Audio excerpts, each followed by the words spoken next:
Greetings YouTube, welcome back to the Metronet channel. I'm Marcus, bringing you another video for my Locals Battle Report episode 2. For this week, we actually have a slightly different format in terms of like the typical Locals tournaments. So I will of course be going through them, but in this section I would like to take the opportunity to say thank you very much for supporting the first episode. I mean, it's doing quite well. Thank you to Diversity Call Gaming allowing me to do this. I actually never really thanked them in the first video, which I think now that I reflect back, it's actually not that great.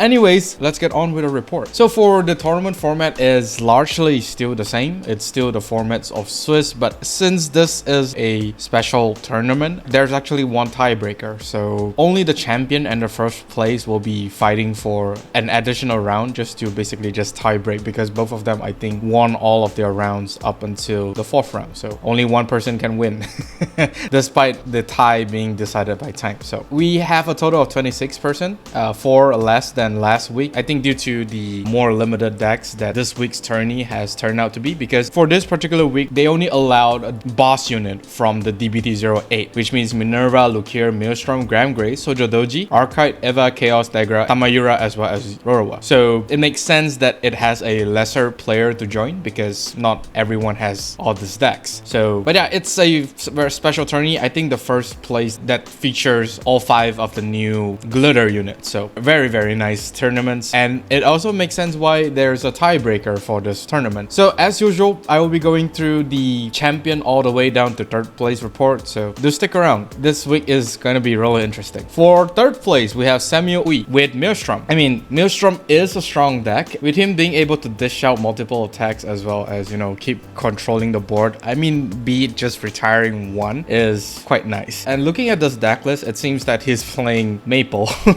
which I think sort of makes sense, just to get like the free rearguard out to basically whack your opponent with. And it's also a really nice discard target for you to ride. And of course, Maelstrom is quite deadly in the personal ride turn, so makes sense. One more thing about Maple here is that if you go against retire heavy matchup and you do manage the personal ride, it's basically a free rearguard to call, which basically solves most of Stoichia's problem. So moving on to the matchup, he did lose on the first round to Lukier and while going second. So I think the going first and going second makes a huge difference in terms of Maelstrom, because the opponent will be at grade 3. So it's a little bit hard for your rearguards to attack into it because of the higher base power. Because without personal riding, Maelstrom's rearguard is just gonna possibly hitting for 10k or maybe 15 at the most. It's gonna be a 5k shield. And for the second round, we actually have a mirror match, Maelstrom versus Maelstrom. So he did manage to win despite going second, and he did actually jot down here that he has a 2 Illa Pulse advantage. So with the Illa Pulse advantage, I guess it's basically really great in terms of outpacing the other Maelstrom, especially if the other Maelstrom actually bricks, which to be honest is pretty much very significant. And moving on to the 3rd round, he actually managed to fight another Lukier, and this time he did go first, so not really surprised there if he won. Not surprised here if he did won this match, because, you know, as I said before, going first, going second in terms of Maelstrom is going to be quite significant due to, you know, the power base being slightly lower for your opponent. So yeah, makes sense that he won the 3rd round. I mean, not to discredit Lukier players, the Lukier might have done as best as he could, but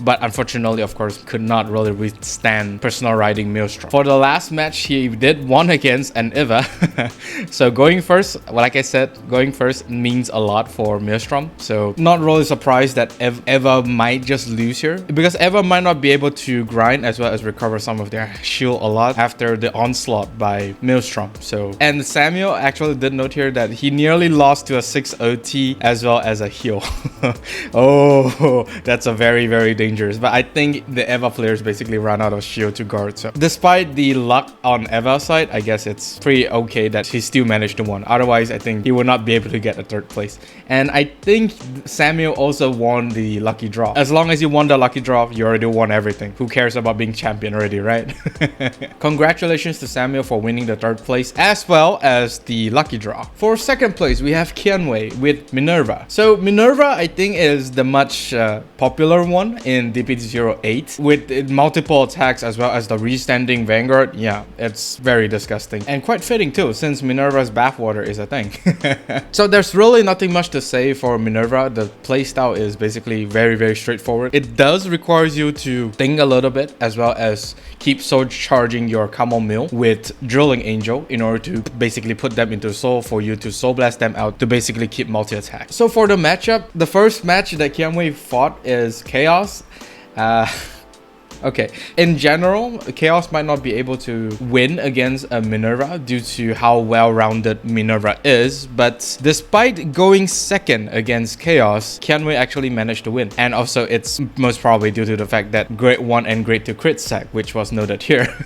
So it makes sense to actually, you know, put on the pressure to Chaos, as to he's basically at high damage by the time chenmwt rides to a Grade 3, and then I think he just finished him off then and there with the multiple attacks. So, well, nice stuff, and I don't think Chaos is able to come back from that, because generally Chaos does not have a good hand size, and the output for Chaos isn't really there as of yet. Second match is going against Archite. So like I mentioned before, most of the encounter decks, if they are going first, does have a really good winning chance, because not only is the opponent at Grade 2, you are able to multiple attack, for example Minerva here, so makes sense that Archite will not be able to withstand like a multiple attacking, maybe not right away, but then again, due to Minerva is basically restricted to your opponent to be at Grade 3, only then she's able to activate skill. But yeah, I don't think Archite is able to outpace Minerva just yet, because like I said before, Minerva is just really good in this set. For Tamayura, I mean, Tamayura is Tamayura. I don't think Tamayura is able to outpace Minerva, even if Minerva is going first. And I think from the notes here saying that chenmwt did get damage trigger sack, as well as chenmwt here does sacking triggers as well as get the OT damage. Yeah, I think it's basically Tamayura loss. Very sad, but it is what it is during a tournament. For the last round is, of course, Rorowa. He did lose to Rorowa, and this is going second, which means that the moment he ride into Minerva, he's able to restand. But looks like the karma actually comes back and bite chenmwt in the ass, because the Rorowa player actually gets a crit sack back. Probably trying to, you know, pay back for Chaos. But then again, there's really nothing much you can do. Congratulations to chenmwt for getting second place. For first place, we have Rorowa. And just in case you can't see what the card in the leftmost card is, that's basically Whole Mushroom, the new card for Grantia. So Rorowa has a really good power boost in DPT-08, in particularly the new Redolina allows you for attack a total of 5 times, with the power actually transferring from Momoke token. So it's a very neat deck at the moment, and with the whole mushroom actually in the set, it just makes this whole deck even more aggressive, as well as, you know, being really tanky for Grade 3 Rorowa skill. Really nice addition for Rorowa. Shino here managed to win against Eva, and he's going first, so which basically tells you that with the rush power of the new support, it's actually managed to rush down Eva. At least that's what I'm speculating, because I didn't really join this tournament because I was busy during that day. So I think that's how the whole deck wants to function. So really nice capabilities by Rorowa. And since you are going first, you basically could just rush the opponent with like very small pokes, and if the opponent does not have a damage trigger, that's it.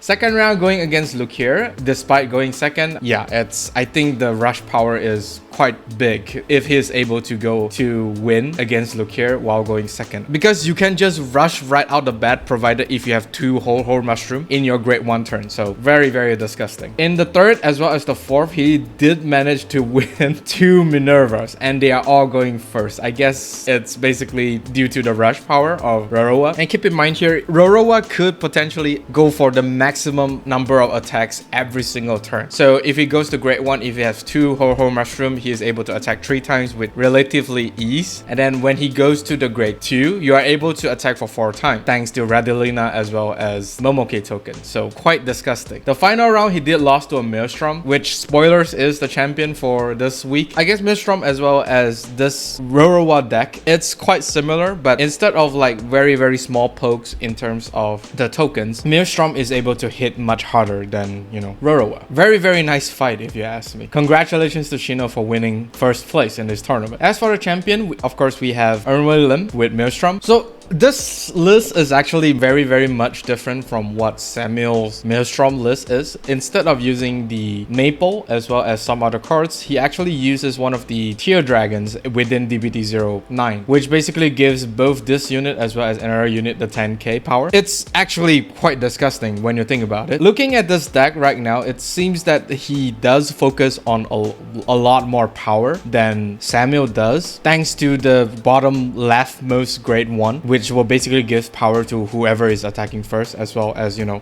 the tier dragon beside Tidal Assault, which actually makes sense. And it looks like Earnway is playing like a Rainbow setup instead of like a full crit, which is quite scary. Not only in terms of offense as well as defense. For matchup here, he's going up against Graham Grace in the first match. Graham Grace does not really do a lot in this current meta because I don't think there's a lot of support for Graham Grace. The only really good one is the promo card, which I don't think this Graham Grace has. Maybe he has, I don't know. But I don't think even with that promo card that gives Graham Grace a 10k power as well as a drive is gonna cut it if you're going up against Maelstrom here. So despite going second, Earnway is able to win, which to be honest is not really surprising. Once again, this does not mean that the Graham Grace player is bad. It's just that maybe the support around Graham Grace isn't really as good as Maelstrom. So that's that. So second round, going up against Soldier Doji. This one is interesting because Soldier Doji does have skills that basically keep on binding the rearguards as well as move them to the bottom of the deck, but it does not really matter as much because the speed of Soldier Doji to bind as well as return to the bottom of the deck isn't really as fast as, you know, some of the other retiring deck, for example Gravidia or Barrow Magnus. And due to how defensive this deck is looking to be, it does make sense that Earnway here is able to outpower Soldier Doji, because Soldier Doji for some reason will run out of resources.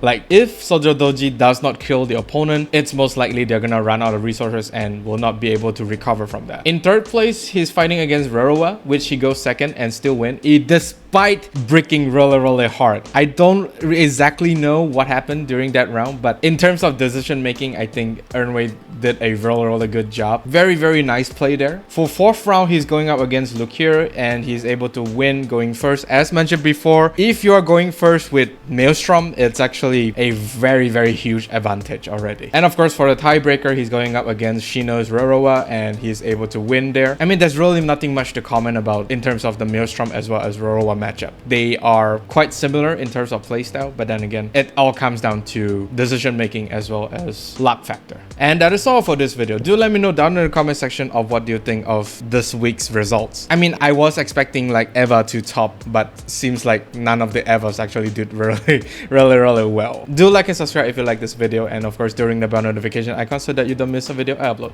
With that being said, I'll see you all on the field. Even when you feel low, you can still go. Even when you feel slow, you can still go. Even when there's no hope, you can still go. I never answer to no, man, I still go. Go, go, go, go, go, go.